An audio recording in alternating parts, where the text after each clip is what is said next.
perfect two-point landing. It's great to be here with you, Umbran witches. Remember, girls, tell the world, let them know it's Bayonetta.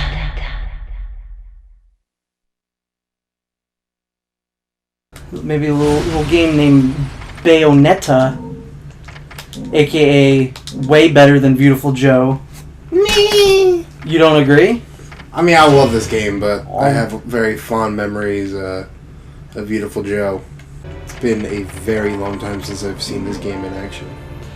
Yeah, and this is the Wii U version, which I think is the superior version because it's got a lot of extra features, and also it's the only version of this game that exists that has an actual consistently good frame rate.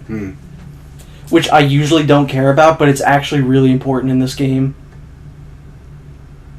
Yeah, this is not a game you want slowing down at any point whatsoever. No.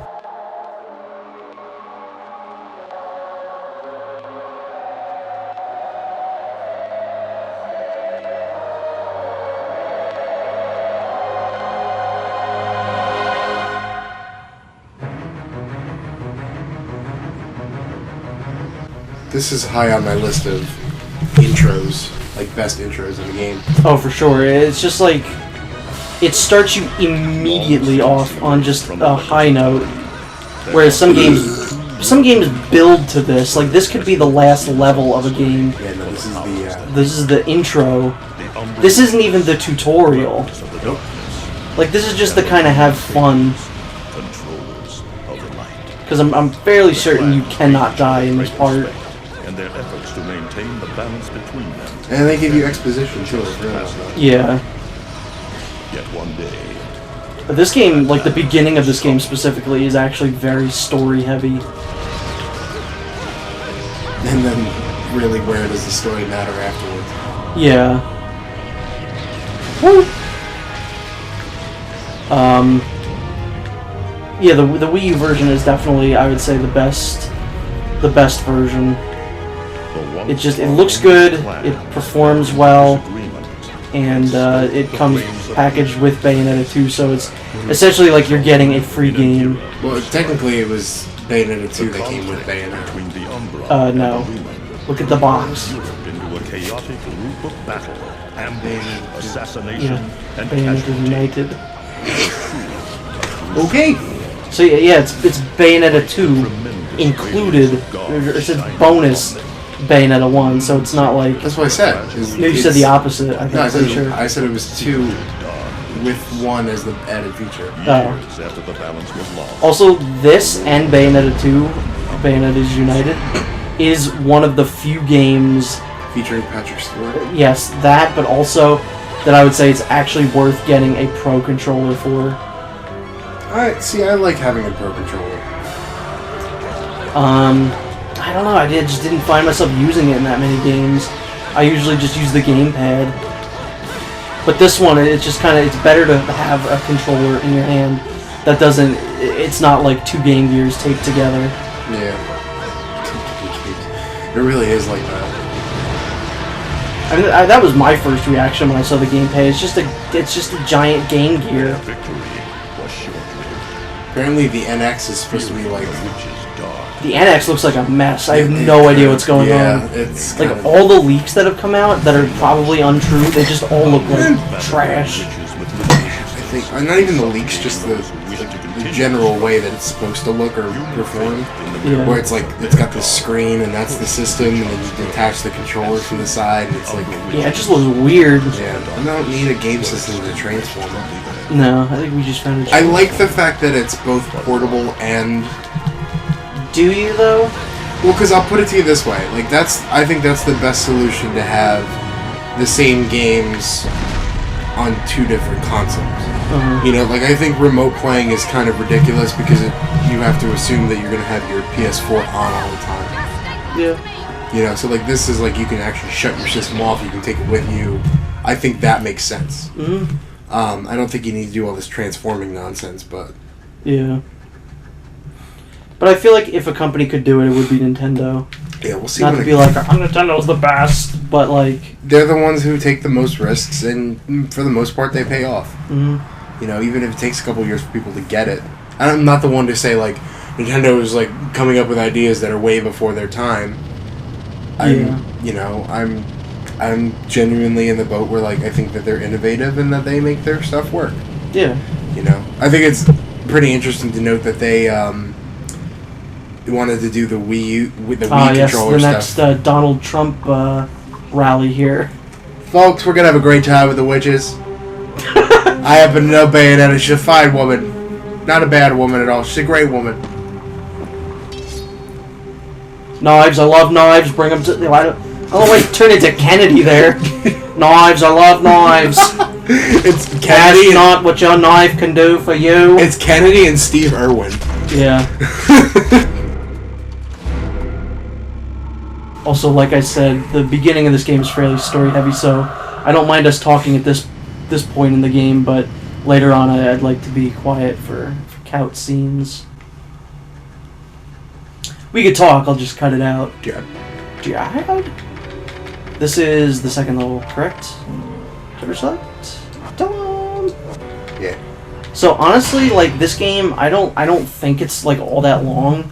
With cutscenes, it can kind of maybe go to like 7 or 8 hours. Yeah. But if you're just blowing through the levels, I think it'll take you about a good 5 or 6 hours. See, I only ever like attempted to play through it once, and I never blew through it, so it felt like a longer game for me. Have you beaten it? No.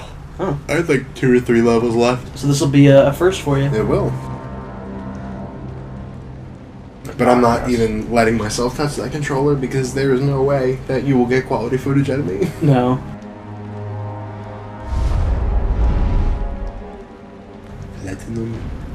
I love them. This is a great intro. Bayonetta 2 has a little bit better of an intro though.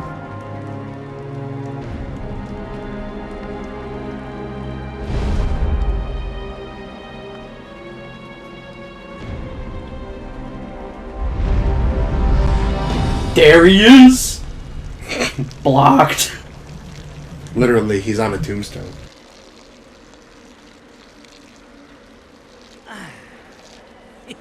It looks like Humpty Dumpty's taking his last fall. Even old Eggman the Destroyer gets scrambled in the end, right? You know, I still don't get why the hell you dragged me out here for these things. I just drop off the Intro merchandise. Danny DeVito character. Hey, I hate this character. Enzo, I hate him. And I don't know if you're supposed to or not. I have a feeling you're supposed to. Yeah, I get the vibe too, only because I distinctly remember not liking him. Mm-hmm. Which I can't really say about any other character in this game that I remember. There's no love lost. Yeah. This game is like chock full of references to other games that like other Sega games and specifically other games that Kamiya has worked on. And Enzo makes a reference to Eggman the Destroyer. You'd have to assume that that's a reference to Dr. Eggman. Yeah, what else would that be? To put these bastards 6 feet under, where'd society be? Of course. Also, this guy is voiced by the Crypt Keeper and also the dad from Rocket Power. Wow. You get into this shit, don't you? If it were me, I'd be praying he ends up barbecued, or at least sunny side up.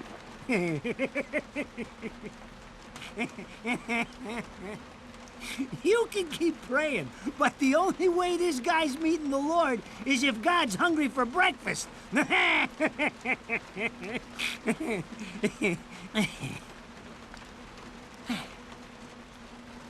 Speaking of hungry, we done here? My kids are baking me a birthday cake tonight. Cute little fuckers, I tell you what. Well then, adios.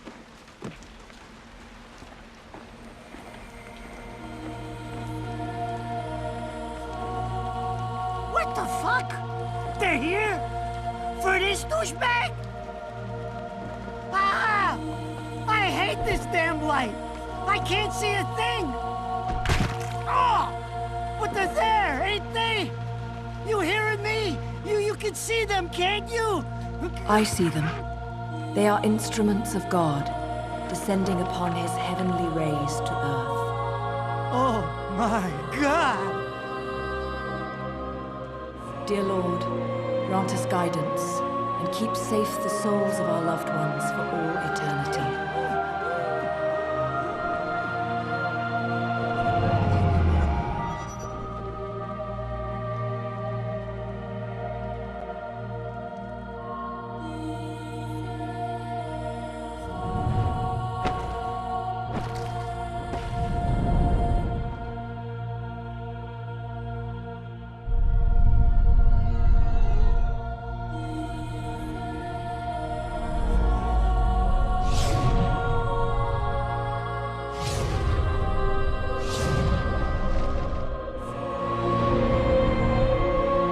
I really love that this game like takes this amount of time to like make you think this game is gonna be something completely different, Yeah. and then it just becomes Bayonetta in a split second.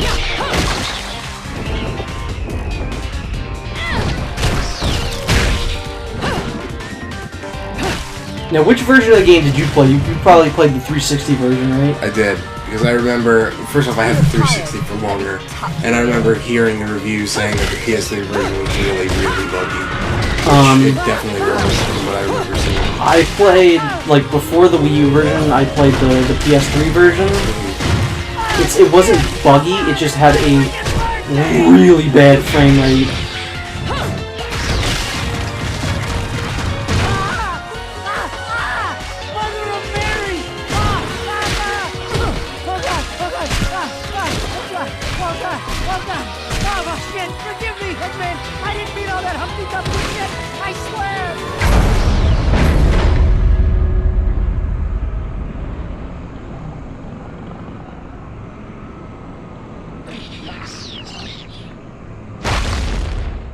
Next time you want your hands on me, you better make sure I'm dead.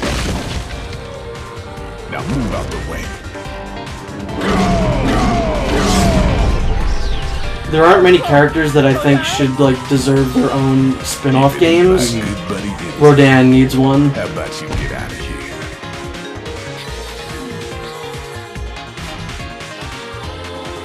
You die, and I'm gonna have to go back in that hole chasing after the money you want.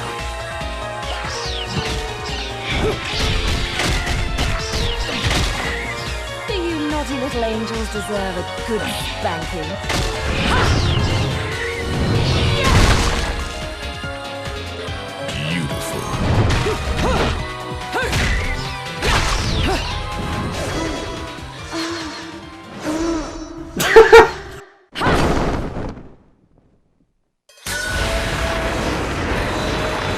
Trying to explain this to somebody. I remember you trying to explain it to me. Yeah. You were like, okay, so she's a witch, and her clothes are her hair. Yeah, you gotta lead with the selling points on this. But her clothes are also Demons. and she's got guns strapped to her feet.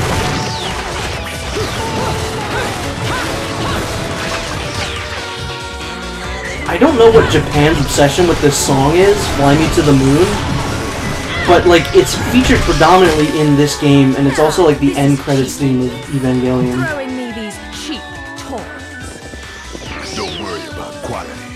I've got quantity.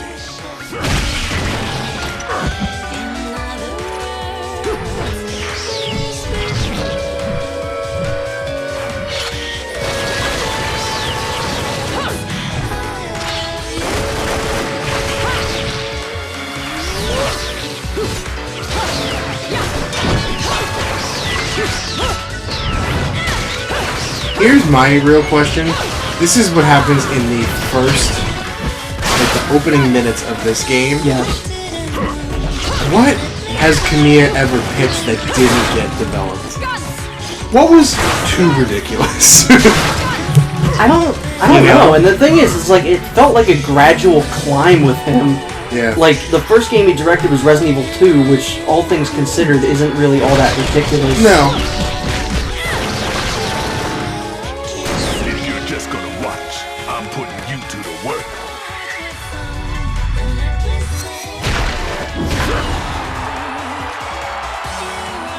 That was your last call. No more shots from me, Bayonetta.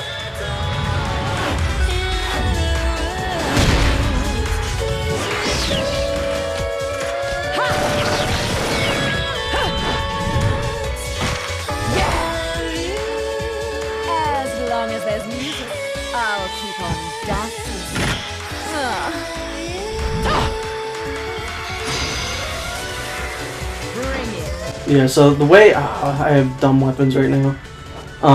The way I look at this game is essentially... this is what... Mighty Number 9 could have been. And by that, I mean... this is clearly an attempt of a developer who created a game to take back his game and character. Yeah. Because this is essentially a reboot of Devil May Cry. Because it's pretty much the same gameplay. Well, I mean, it's a lot more ridiculous. Right. But this is essentially Devil May Cry. And this is what Mighty Number 9 should have been, where it was just... It's the same game, but it's not. I got what you're saying.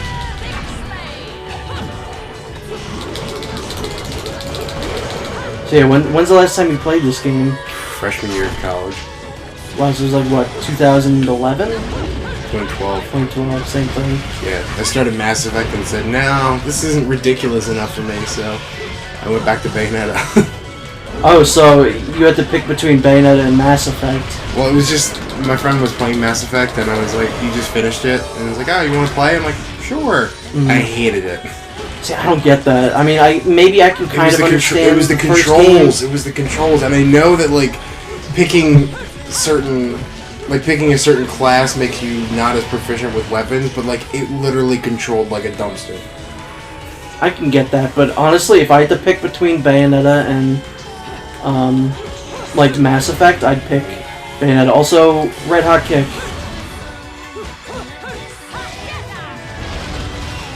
Also, this was like a good like showcase.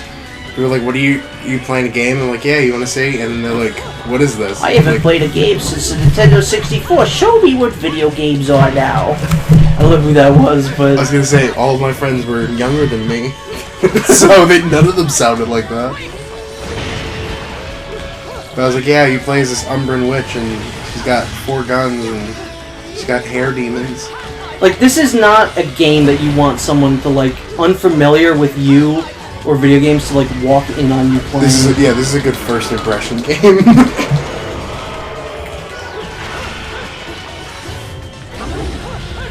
You show up at the house party with a copy of Bayonetta. Oh, you guys are playing Madden? Do you mind if I hop on that Xbox when you're done?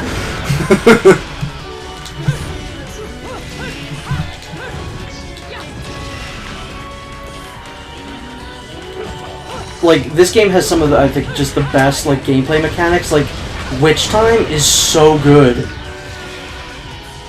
Eh. You don't like Witch Time? Well, I like Witch Time. It's just kind of like, what isn't a bullet time ripoff at this point? You know? Well, I'm talking, Witch Time is when you dodge right at the right moment and it slows down time. Yeah.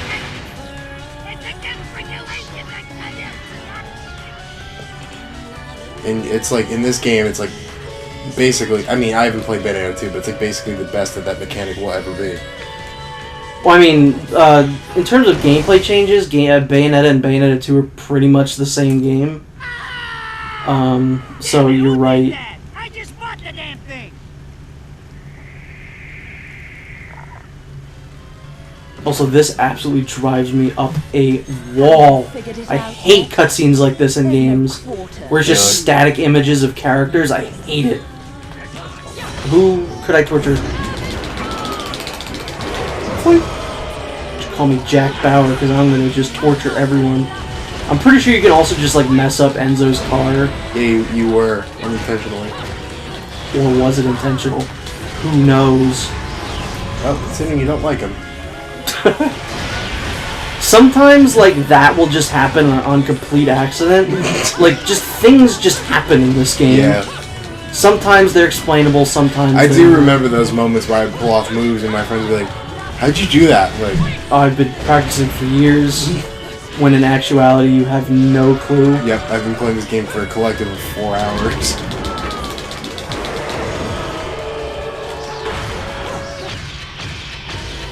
What I get? Hey! That's pretty good. Radon should be paying me for even touching these toys. You have any idea how much this is gonna cost to fix? How the fuck do I always get wrapped up in this shit?